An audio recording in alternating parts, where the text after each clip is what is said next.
बच्चों, कल हमने बहुपद के इम्पॉर्टेंट कंसेप्ट अवधारणा के विषय में जानकारी प्राप्त की थी। उसमें से कुछ रह गया था, उसको हम अभी बताएंगे। उसके बाद हम सीधे प्रश्नावली पे आ जाएंगे। जो आपका प्रश्नावली है सीधे उसी पे हम आ जाएंगे। कल हम बात कर रहे थे, द्विघाती बहुपद हो गया था, द्विघाती बहुपद। देखिए, द्विघाती बहुपद।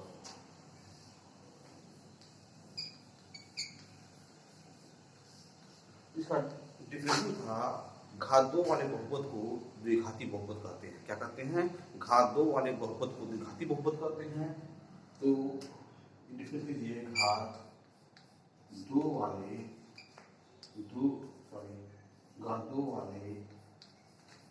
बहुपद को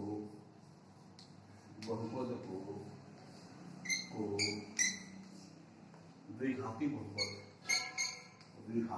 कहते हैं। द्विघाती बहुपद कहते हैं।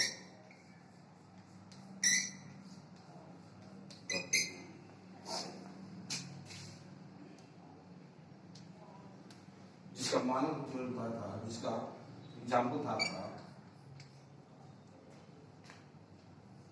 2x square plus 2x plus 2 x square plus 2 x square plus 3।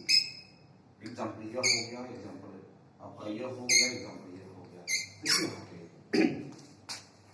यहाँ पे ये बहुपद है, तो आप ध्यान से देखेंगे कि बहुपद में जो चर का अधिकतम घात है क्या है? 2 है। तो मैं पूछ दूं आपसे कि इस बहुपद की घात क्या होगी? तो आप कहोगे कि सर जी, इस बहुपद की घात आपकी 2 होगी। क्या होगी? 2 होगी। तो जब ये 2 होगा तो इस बहुपद का घात क्या हो गया? 2 हो गया। कैसे आपने जाना? क्योंकि मैंने डिफिनेशन दिया था कि किसी बहुपद में चर के अधिकतम घात वाले पद के घातांक को बहुपद की घात कहते हैं।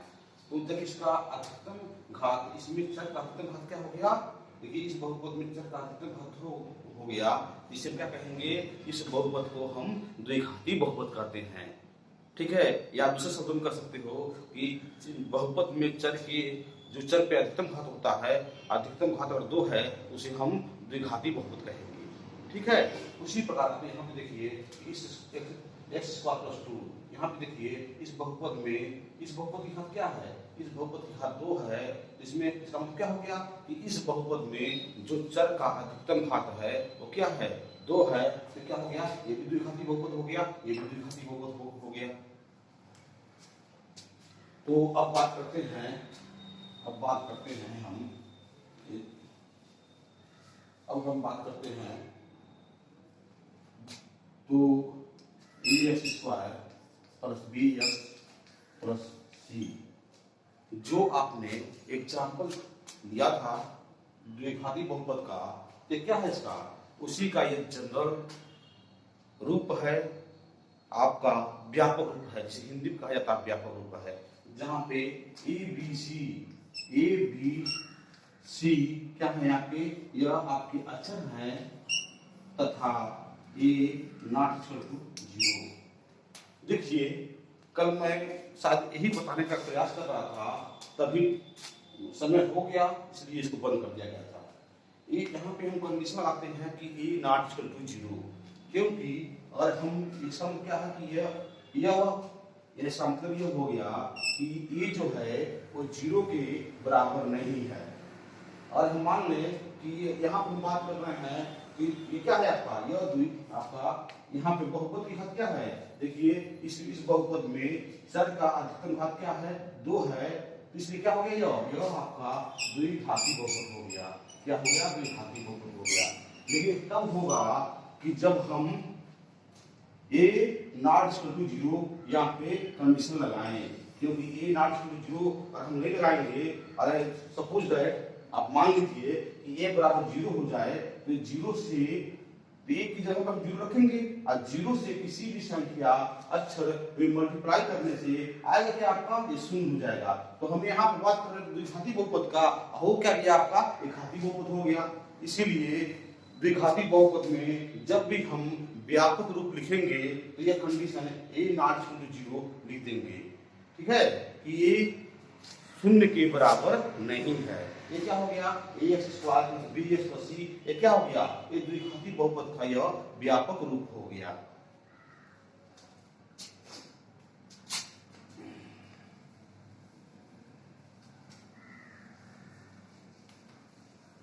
हम आते हैं तृतीय घाती बहुपद।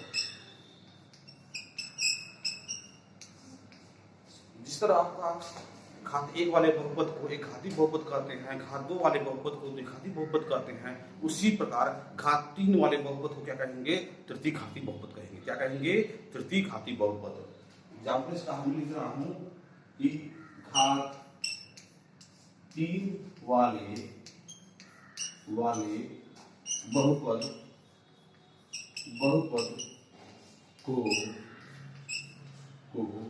तृतीय घाती बहुपद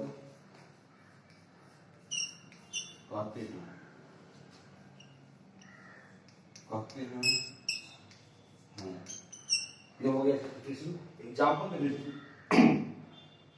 इसका उदाहरण दे लीजिए x cube plus 2x square plus x plus 2, x cube plus 2x square plus x plus 2। यहाँ पे देखिए ये क्या है आपका, इसको ध्यान से देखेंगे तो यह है आपका बहुपद, ये बहुपद है। इस बहुपद में मैं पूछ दूं आपसे इस बहुपद में बहुपद की घात क्या है, तो आप कहोगे सर जी कि इस बहुपद में जो चर का घात है सबसे अधिक क्या है, यहाँ 3 है, यहाँ पे 2 है, यहाँ पे 1 है, यहाँ पे 0 है। आप कहोगे सर इस बहुपद में जो चर का अधिकतम घात है वो 3 है, अतः बहुपद की घात क्या हो गई, ये 3 हो गई।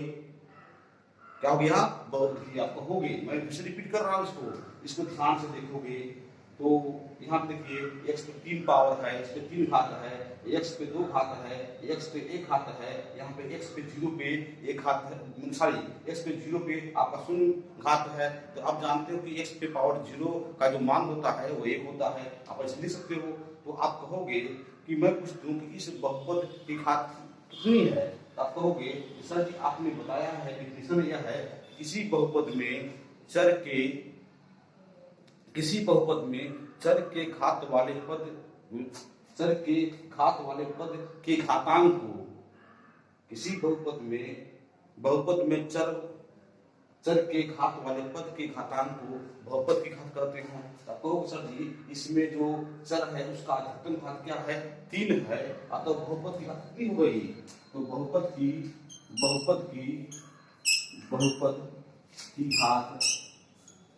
घात 3 है।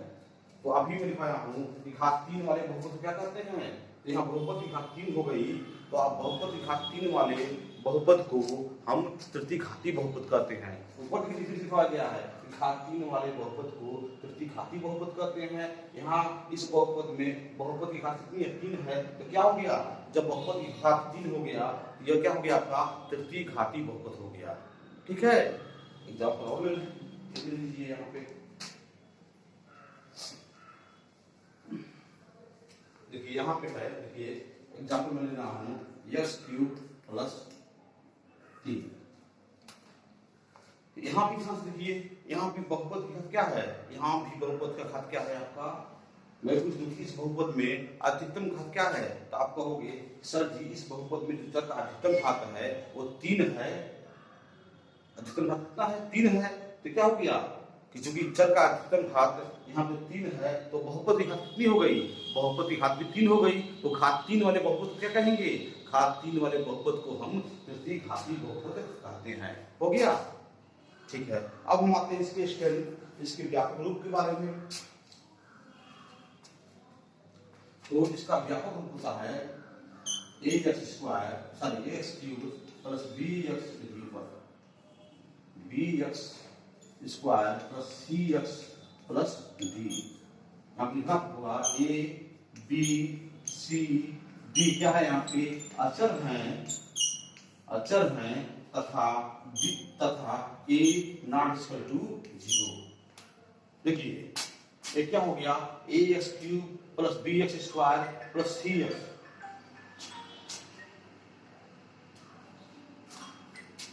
हेलो हाँ विद्यार्थी बोलो पता नहीं देखना पड़ेगा। हाँ ठीक है ठीक है ठीक है।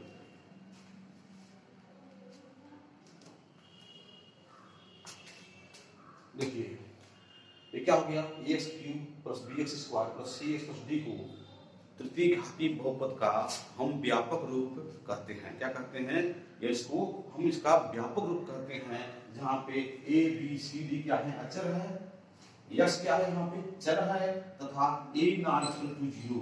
अभी बताया गया है कि ये कंडीशन यहाँ पे लगी रहेगी तभी यह जो होगा आपका इसका व्यापक रूप कहा जाएगा।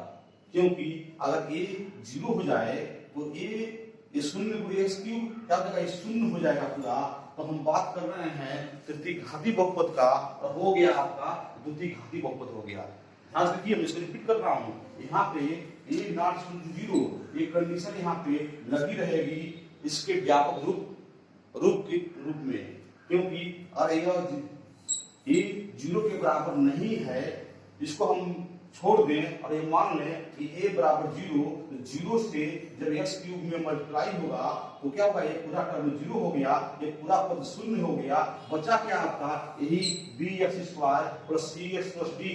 हम बात कर रहे थे डिफिनेशन दे रहे थे तृतीय घाती बहुपद का वो क्या किया आपका ये द्विघाती बहुपद हो गया। इसलिए तृतीय घाती बहुपद के व्यापक रूप को जब भी लिखोगे तो ए बी सी डी आप जानते हो ये तो अचर है लेकिन साथ ही साथ का कंडीशन रहता है ए नॉट इक्वल टू 0। ठीक है इस 0 के बराबर नहीं है।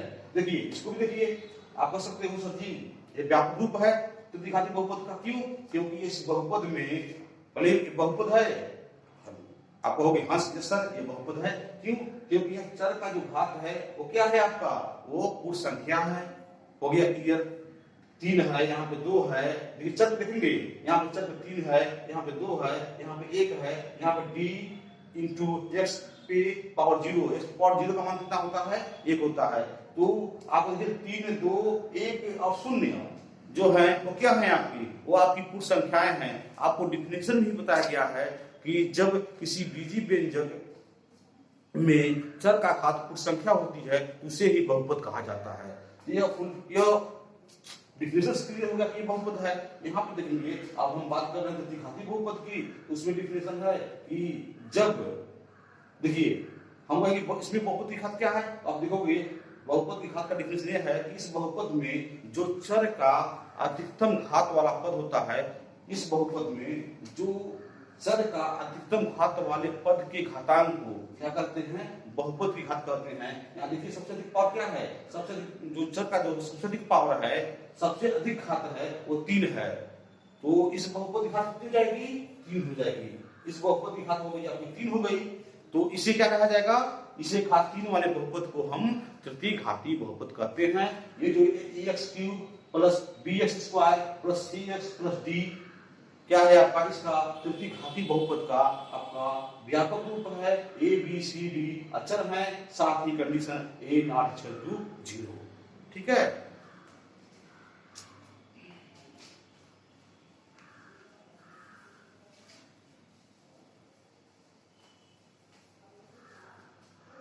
उसी तरह आपका मैं अब सीधे प्रश्नावली पे आ रहा हूँ। उसी तरह आपका कि घात 4 वाले बहुपद को क्या कहेंगे चतुर्थ घाती बहुपद कहेंगे। घात 5 वाले बहुपद को इसी प्रकार आप नाम देते जाओगे आप ऐसा इसी तरह क्रम ये चलता रहेगा। घात 4 वाले बहुपद का क्या कहेंगे घात 4 वाले बहुपद को हम चतुर्थ घाती बहुपद कहेंगे। ये सब आप इस पर आप बना सकते हो, इस पर आप लिख सकते हो। ठीक है, अब हम सीधे आते हैं प्रश्नावली पे। आपका जो आपका इसमें बेसिक कंसेप्ट था वो आपको दे दिया गया है, डिफिनेशन आपको दे दिया गया है। उसके बाद जो पहला प्रश्नावली है उसको हल किया जाएगा, और उसके बाद जो सेकंड प्रश्नावली शुरू होगी तो उसके जो कंसेप्ट उस प्रश्नावली के अंतर्गत आएंगे उसको भी आपको दिया जाएगा। चलिए अब प्रश्नावली पे आते हैं, प्रश्नावली पे पढ़ते हैं।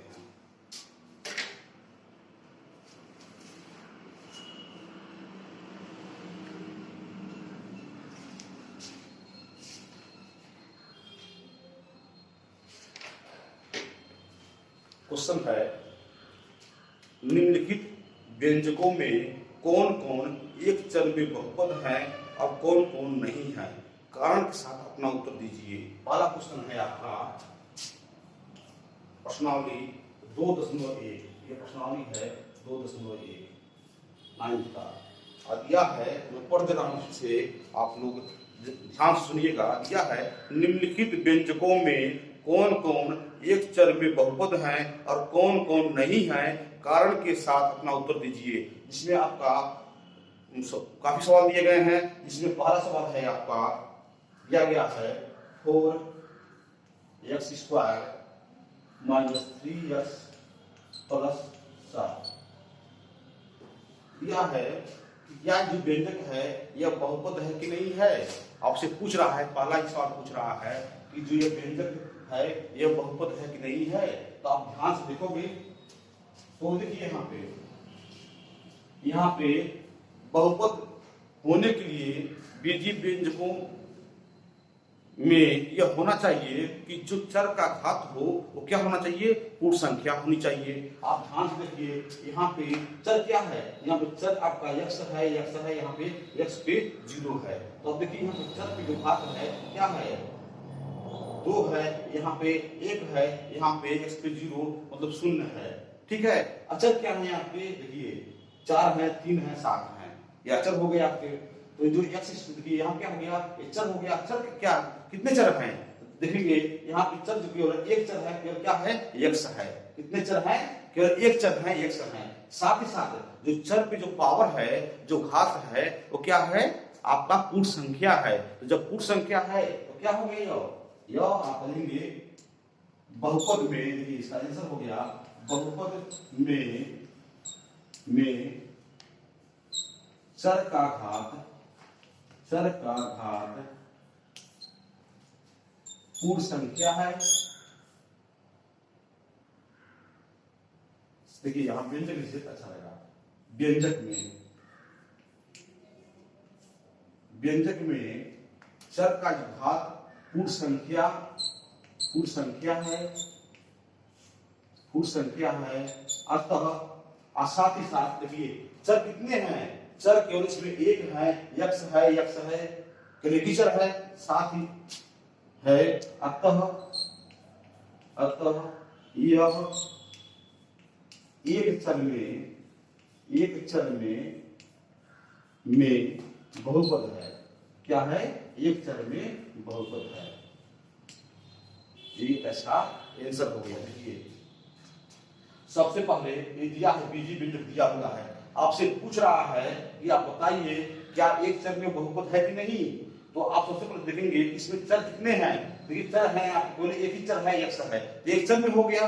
अब देखेंगे जो चर पे जो पावर है, जो घात है वो क्या पूर्ण संख्या है कि नहीं। तो देखिए यहाँ पे जो चर का जो पावर है वो क्या है, पूर्ण संख्या है। 2 1 0 या x पे पावर 0 है, तो क्या हो गया 2 1 0 है, क्या जो पावर है वो पूर्ण संख्या है। तो हम लिख देंगे कि व्यंजक में चर का घात पूर्ण संख्या है, अतः एक ही चर है, अतः यह एक चर में बहुपद है। इसका आंसर आ गया, आंसर हो गया, पहला सवाल हल हो गया आपका। अब दूसरे सवाल में देखिए, जो दूसरा क्वेश्चन है इसको भी देखिए।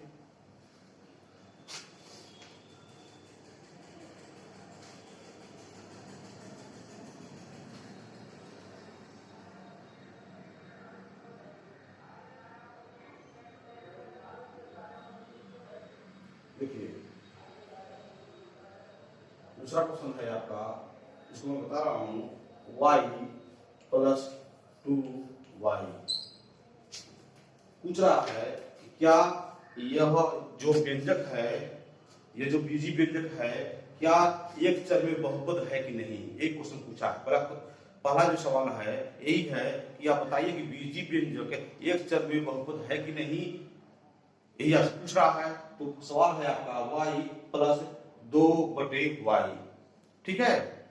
इसको हल करेंगे तो आपको पता है y, इसको हम लिख सकते हैं y प्लस 2y पे पावर -1। देखिए इसको हम ऊपर भेज दिए, एक 2/y था, जहां यहाँ y है, जो नीचे y था, इसको हमने क्या किया, इसको ऊपर भेज दिया। तो आप जानते हो कि जब हम ऊपर भेजते हैं तो घातांकों के नियम से यहाँ पे घात क्या हो गया, आपका माइनस हो गया, ठीक है।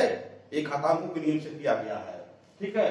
तो क्या हो गया यहाँ पे, देखिए आपका जो सवाल इस रूप का था वो चेंज हो गया, आपका y प्लस 2y की पावर -1 हो गया।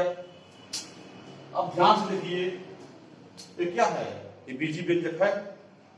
यहाँ पे चर क्या है, इसमें केवल एक ही चर है, क्या है आपका y है। देखिए यहाँ भी y है, यहाँ भी y है।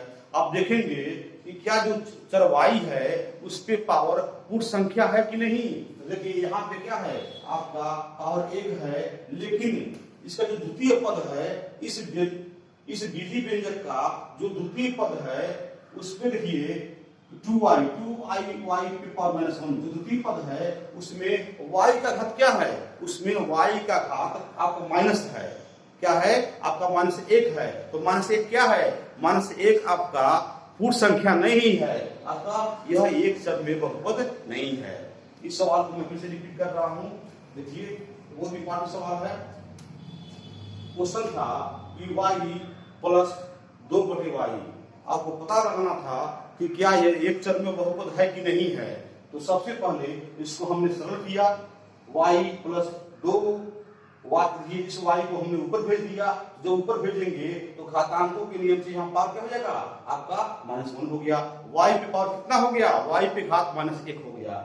जब इसको हम ध्यान से देखते हैं तो देखिए यह आपका बीजी व्यंजक हो गया। बीजी व्यंजक की जो पहला पद है y, उस पे तो पावर क्या है आपका, उस पे पावर 1 है, लेकिन द्वितीय पद में जो चर का पावर है वो क्या हो गया आपका -1 हो गया है। तो -1 हो गया, तो -1 है क्या आपका, -1 आपका पूर्ण संख्या नहीं है, क्योंकि नियम यह कहता है कि जब चर, देखिए बहुपद में जब नियम यह कहता है कि जब किसी बीजी व्यंजक में जो चर का पावर होगा वो क्या होना चाहिए, वो आपका पूर्ण संख्या होना चाहिए। तो यहाँ पे द्वितीय पद में वो जो चर का पावर है वो पूर्ण संख्या नहीं है, वो -1 है। अतः लिखेंगे यहाँ पे, अतः लिखेंगे व्यंजक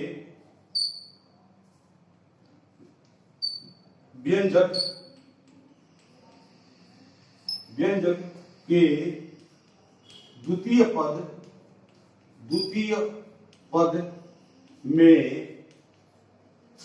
चर का पावर, चर y का पावर, चर y का घात पूर्ण संख्या नहीं है,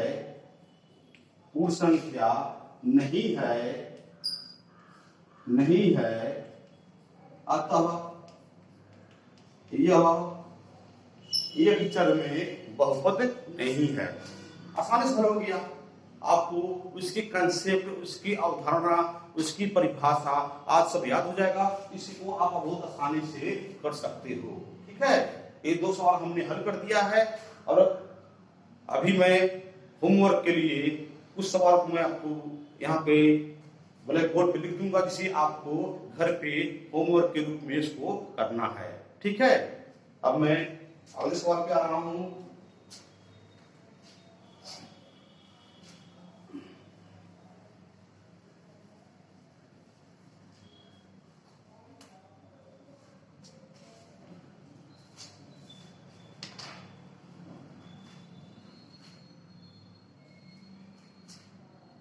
अगला क्वेश्चन था आपका,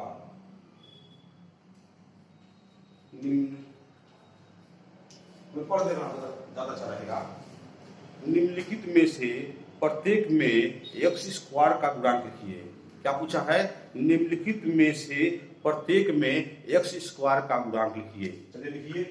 यहाँ पे पहला क्वेश्चन है आपका 2 plus x square plus x. यहाँ पे दूसरा क्वेश्चन है आपका pi by 2 x square plus x. देखिए ये बहुपद दे दिया गया है, इसमें से पूछ रहा है कि जो आपका एक्स स्क्वायर है उसका गुणांक क्या है। ठीक है, तो आप ध्यान से देखिए यहाँ पे एक्स स्क्वायर का गुणांक क्या है। देखिए यहाँ पे एक छुपा हुआ है, तो एक्स स्क्वायर का गुणांक क्या हो गया? एक्स स्क्वायर का गुणांक आपका गुणांक क्या हो गया? आपका 1 हो गया। इस बहुपद में एक्स स्क्वायर का गुणांक कितना हो गया? 1 हो गया। यहाँ देखिए यहाँ पे आप जानते हो कि गुणांक किसे कहते हैं। मैंने आपको बताया था कि जब किसी अचर से हम चर में गुणा करते हैं तो उस अचर को क्या कहते हैं? ये उस अचर को उस चर का गुणांक करते हैं। सिंपल सी डिफिनेशन है, एक बार सुन लीजिए। जब हम किसी अचर से चर में गुणा करते हैं तो उस अचर को चर का गुणांक करते हैं। यहाँ पे एक्स स्क्वायर क्या है आपका? यहाँ पे एक्स जो एक्स है इस वो क्या है आपका? एक चर है। जो एक्स है यहाँ पे एक्स स्क्वायर का गुणांक पूछ रहा है, ये चर हो गया। तो अब इसमें क्या हुआ? क्या यहाँ एक से यहाँ पे गुणा किया गया है, एक छुपा हुआ है यहाँ पे, तो क्या हो गया? तो एक है क्या आपका? एक आपका अचर है, कांस्टेंट नंबर है। तो इसे देखिए तो क्या हो गया? यह आपका एक्स स्क्वायर का गुणांक हो गया। ठीक है, यहाँ देखिए एक्स स्क्वायर, इसका क्वेश्चन आपसे पूछा है कि एक्स स्क्वायर का गुणांक बताइए। तो यहाँ देखिए एक्स स्क्वायर का गुणांक क्या है आपका? पाई बाई 2 है। पाई बाई 2 है क्या आपका? पाई बाई 2 एक अचर संख्या है, अचर नंबर, एक कांस्टेंट नंबर है, पाई बाई 2 है। तो क्या हो गया? यह पाई बाई 2 क्या हो गया? यहाँ पे दूसरे सवाल में पाई बाई 2 आपका एक्स स्क्वायर का गुणांक हो गया। गुणांक जब भी आपसे गुणांक पूछे तो आप क्या करेंगे? सबसे पहले आप गुणांक की डिफिनेशन जिसका भी पूछे, इस सवाल मान लीजिए आपका एक्स स्क्वायर का पूछ दिया था, हो सकता है किसी सवाल में आपका एक्स का भी पूछ दे, तो आपको अगर डिफिनेशन पता रहेगा कि गुणांक किसे करते हैं तो आप आसानी से इसको निकाल देंगे, इसको बता देंगे।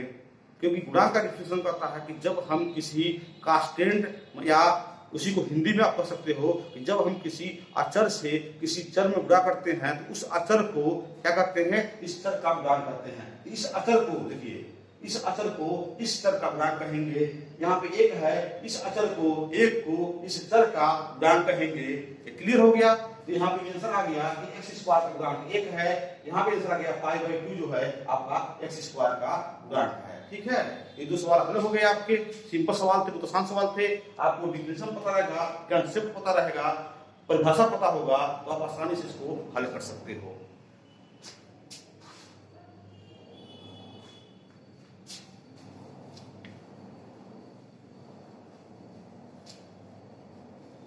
अब मैं ब्लैक बोर्ड पे उस सवाल में लिख रहा हूं जिसे आपको घर से हल करके आना है। पहला क्वेश्चन है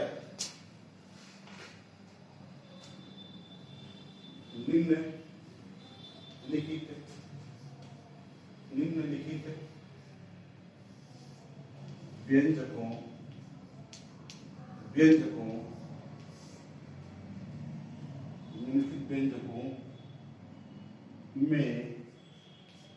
में कौन कौन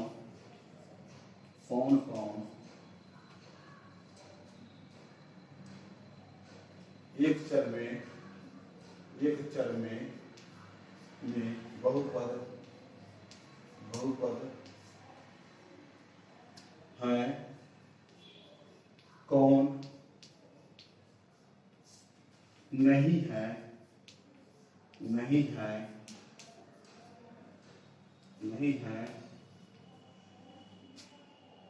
कारण के साथ साथ उत्तर दीजिए, उत्तर दीजिए, दीजिए। पहला सवाल है आपका, इसमें से मैंने जो पहला सवाल दिया है इसमें से मैंने 2 सवाल लगा दिया है, 3 सवाल बचा हुआ है जिसे मैं आपको दे रहा हूं। इसमें से पहला सवाल है, आप कर लीजिए, y स्क्वायर प्लस कड़ी में 2। दूसरा सवाल है आपका 3√t प्लस t √2। और आपका अंतिम सवाल है इसमें का x पे 10 plus y cube plus t पे 50। देखिए x पे 10 घात, y पे 3 घात और t पे 50 घात। ये आपकी सब क्वेश्चन है जिसे आपको बताना है कि निम्नलिखित व्यंजकों में कौन कौन एक चर में बहुपद है, कौन कौन नहीं है। कारण के साथ उत्तर दीजिए। मैंने पहला सवाल जो हल किया है उसी के आधार पे आपको इसको हल करना है।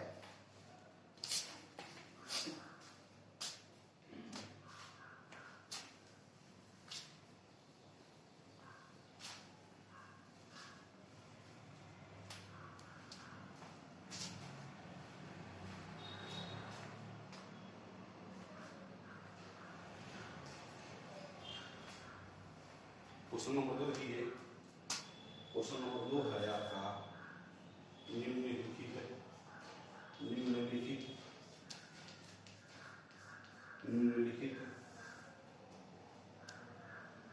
में से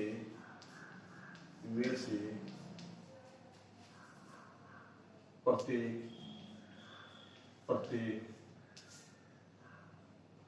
में x स्क्वायर का गुणांक लिखिए। देखिए इसमें से भी मैंने इस क्वेश्चन में से भी मैंने 2 सवाल लगा दिए हैं, 3 सवाल बचा हुआ है जिसे मैं होमवर्क के रूप में दे रहा हूँ आपको। तो आपका पहला सवाल है 2 minus x square plus x cube. आपका दूसरा सवाल है √2 इंटू x माइनस 1। ये जो 2 सवाल हैं, ये 2 क्वेश्चन मैंने आपको होमवर्क के लिए दिया है जिसे आपको हल करना है।